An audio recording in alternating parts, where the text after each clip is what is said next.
En este video, nos encantaría contarte todo sobre las tecnologías de nuestros ancestros. El problema es que no podemos.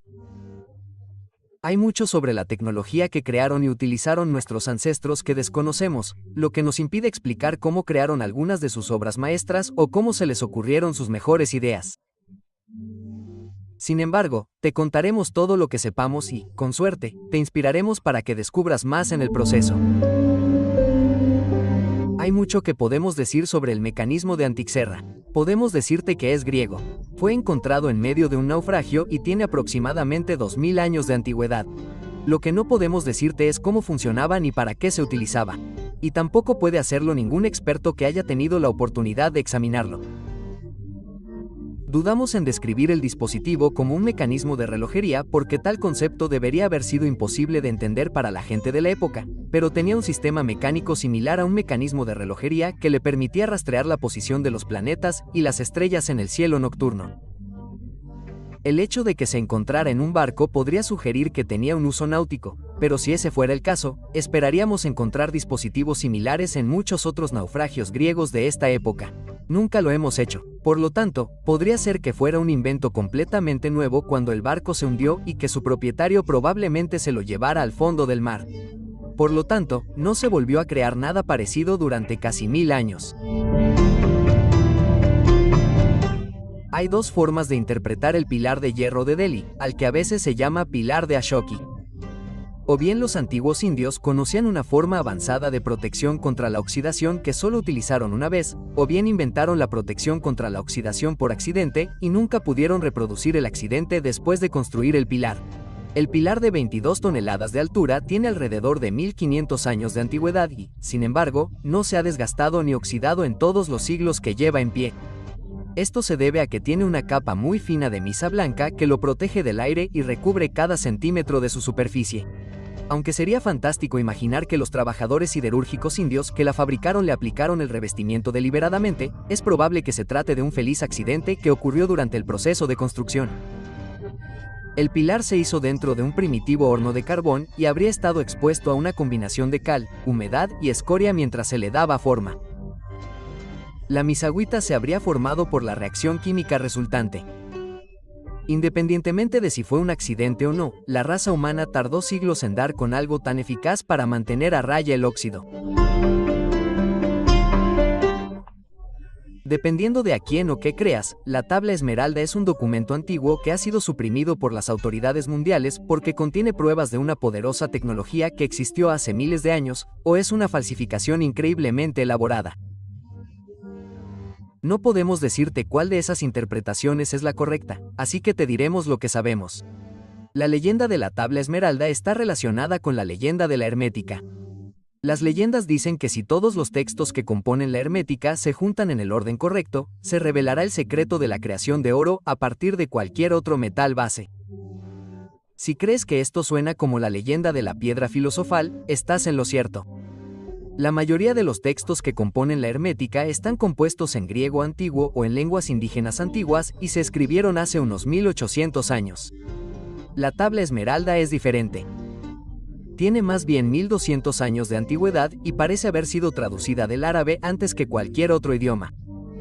Hasta ahora, no ha ayudado a nadie a fabricar oro a partir de metales inferiores, pero quizá todavía no tengamos todas las piezas. Si es una falsificación, es probable que el autor todavía se esté riendo de nosotros desde su tumba de 12.200 años de antigüedad. Puma, en Bolivia, era el lugar favorito de los incas. Para ellos, era el lugar más hermoso de la tierra y también el lugar del que se originó toda la vida. Sin embargo, según su mito de la creación, no construyeron los megalitos de piedra aquí. Ya estaban presentes cuando llegaron los incas. Las piedras llevan 3000 años en pie y, sin embargo, se han cortado y ensamblado utilizando métodos que escapan por completo a nuestra detección. Seríamos capaces de recrearlas hoy en día, pero tendríamos que utilizar la tecnología más avanzada de corte y construcción de piedra para hacerlo. Cómo estos antiguos constructores, utilizando solo sus manos y herramientas antiguas, fueron capaces de lograr una obra de esta brillantez es un misterio total. No se ve ni una sola marca de cincel en ninguna parte. y los agujeros que permiten que el agua drene a través de la roca son tan lisos que es como si se hubieran creado con un taladro eléctrico moderno. Cada piedra se interseca tan perfectamente que incluso clavar la punta de una aguja entre ellas sería imposible. La construcción de Pumapunku fue claramente una hazaña de ingeniería y una labor de amor. Y, sin embargo, no sabemos a quién agradecérselo. Otro dato sobre los incas es que no tenían lenguaje escrito, lo que significa que hay muchas cosas sobre su civilización que no entendemos y que probablemente nunca entenderemos. Entre los misterios que nos dejaron está Aramumuru, que parece ser un proyecto de construcción inacabado en Perú. Decimos inacabado porque la pieza central de Aramuru es una puerta incrustada en roca maciza. Lleva allí siglos, pero pasó desapercibida para los arqueólogos hasta que el montañista local José Luis Delgado Mamani se topó con ella mientras paseaba a principios de la década de 1990 por las orillas del lago Titicaca, no lejos de la frontera de Perú con Bolivia. La puerta en forma de T mide poco más de 1.80 metros de altura y los nativos de la zona la conocen como Puerto de Ayumara, que se traduce al español como la Puerta de los Dioses, y está relacionada con un antiguo mito que cuenta que se ha visto a personas acercándose a la puerta y luego desapareciendo por ella en la roca, tras lo cual nunca más se supo de ellas ni se volvió a saber de ellas. Podemos atribuirlo a la superstición, pero no podemos decir por qué la puerta se creó utilizando métodos avanzados de tallado en roca y luego se abandonó. Cuando la electricidad se generalizó a finales del siglo XIX, provocó una revolución en nuestra forma de vida. Hoy en día, nos preguntamos cómo se las arreglaban nuestros antepasados sin electricidad, pero quizá tengamos que considerar la posibilidad de que no lo hicieran. Esto se debe al descubrimiento de la llamada batería de Bagdad, hallada en Irak en 1838.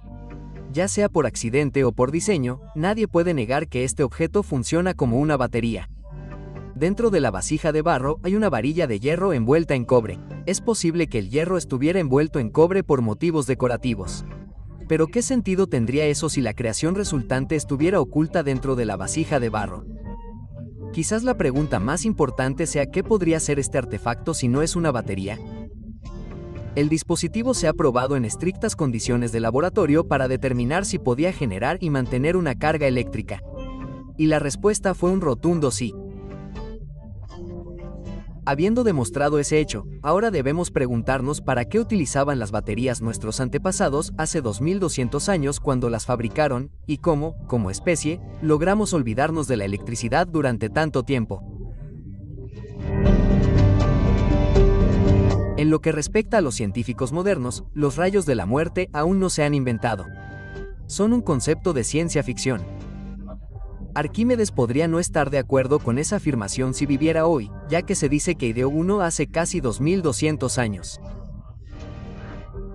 Este genio del mundo antiguo ideó un diseño de aspecto básico que incluía poco más que una enorme antena parabólica y un enorme espejo para capturar los rayos del sol. El inventor creía que era posible enfocar y dirigir la luz solar hacia los barcos enemigos, prenderles fuego desde larga distancia y derrotarlos fácilmente. La historia no nos dice si llegó a construir un modelo funcional o no, pero si lo hizo, podría explicar la existencia de los fuertes vitrificados que hay por toda Europa. El proceso de vitrificación de la piedra hace que ésta se convierta en vidrio y requiere que la piedra se someta a temperaturas superiores a los 1000 grados Celsius durante varias horas para que tenga éxito. Un fuego convencional no haría esto, pero el rayo de la muerte de Arquímedes sí podría. Quizás eso es lo que les ocurrió a lugares como el fuerte de Cedar Hill en Escocia, junto con otros fuertes antiguos en las costas de Europa. La idea es simple pero potencialmente muy efectiva.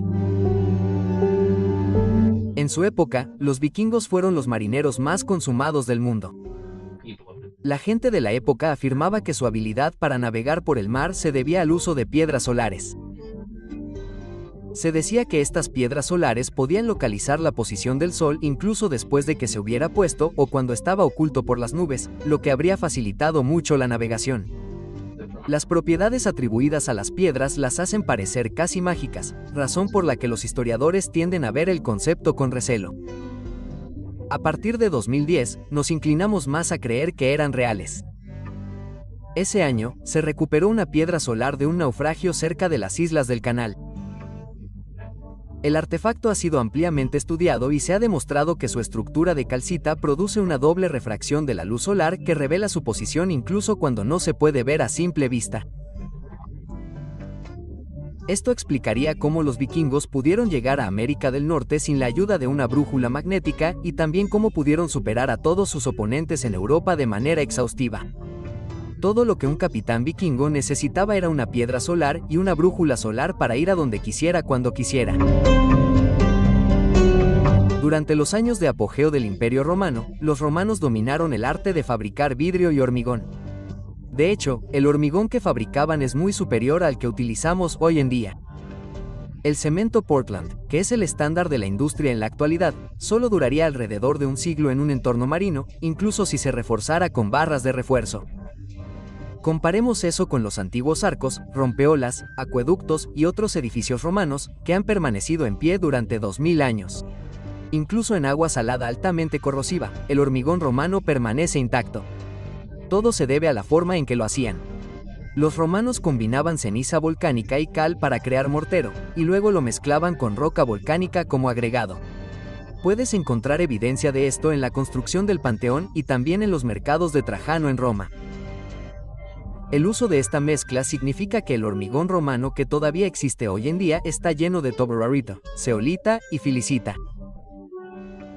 Estos minerales llegaron allí cuando el agua de mar se abrió paso en el hormigón y reaccionó con la cal y la ceniza volcánica, creando los minerales entrelazados y rellenando los espacios vacíos.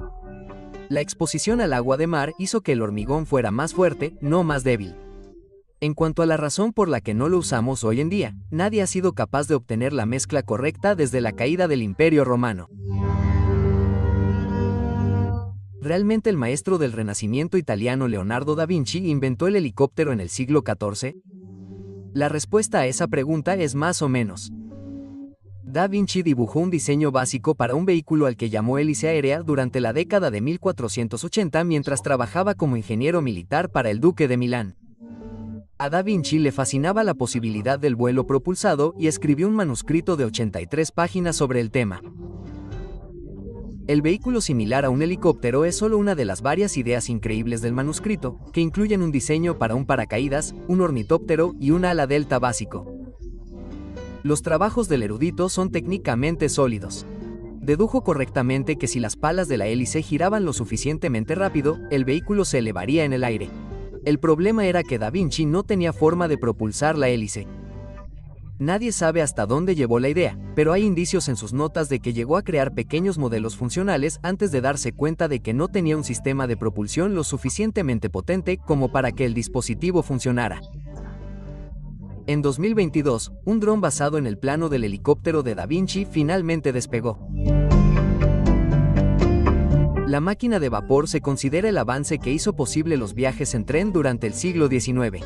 Pero no había nada nuevo en la tecnología que impulsaba aquellos primeros trenes. La existencia de la máquina de vapor se remonta a la pila de Alop, más conocida como máquina de Herón, debido al hecho de que fue inventada por Herón de Alejandría. Sin embargo, la historia podría darle demasiado crédito a Herón, ya que terminó su diseño durante el siglo I basándose en el trabajo anterior realizado por Tasibio más de 100 años antes. La máquina esférica de Herón funciona hirviendo agua debajo de una esfera de acero que gira sobre su eje mientras el vapor comienza a salir de las boquillas colocadas en lados opuestos de la esfera. Herón trabajó en su diseño a lo largo del tiempo y finalmente encontró una forma de hervir agua dentro de la bola en lugar de hacerlo externamente. En todo caso, Herón se adelantó demasiado a su tiempo. No pudo encontrar una utilidad práctica para su máquina, así que, finalmente, se aburrió de ella. Taku Alon tuvo que mirar su trabajo con nuevos ojos 1600 años después antes de que algo que se pareciera más a la máquina de vapor moderna comenzara a tomar forma. Y eso llevó a la invención del tren de vapor en Inglaterra 100 años después. Pocos objetos arqueológicos son más controvertidos que la lente de Nimrod. Este humilde trozo de cristal de roca ha sido aclamado por algunos como el primer telescopio del mundo. Sin duda, es capaz de ampliar objetos, pero en lo que los historiadores no se ponen de acuerdo es en si el efecto de aumento se utilizaba para observar las estrellas, mirar objetos a larga distancia o iniciar fuegos amplificando los rayos del sol. Quizás se utilizaba para las tres cosas. El dispositivo también se conoce a veces como lente de capas y se encontró en las ruinas de un palacio asirio en Irak en 1850. La lente se ha pulido y moldeado cuidadosamente hasta darle su forma actual. Por lo tanto, sea cual sea su uso, no fue creado por accidente. Probablemente tampoco sea una coincidencia que su factor de aumento de X3 sea el mismo que la potencia del primer telescopio propiamente dicho del mundo, que se inventó en los Países Bajos en 608.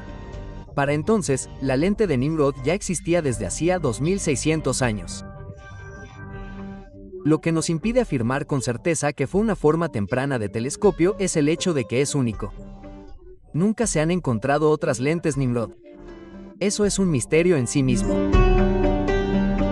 Suscríbete al canal, activa la campanita de notificaciones y disfruta viendo nuevos videos en mi canal. Gracias por ver el video y hasta pronto.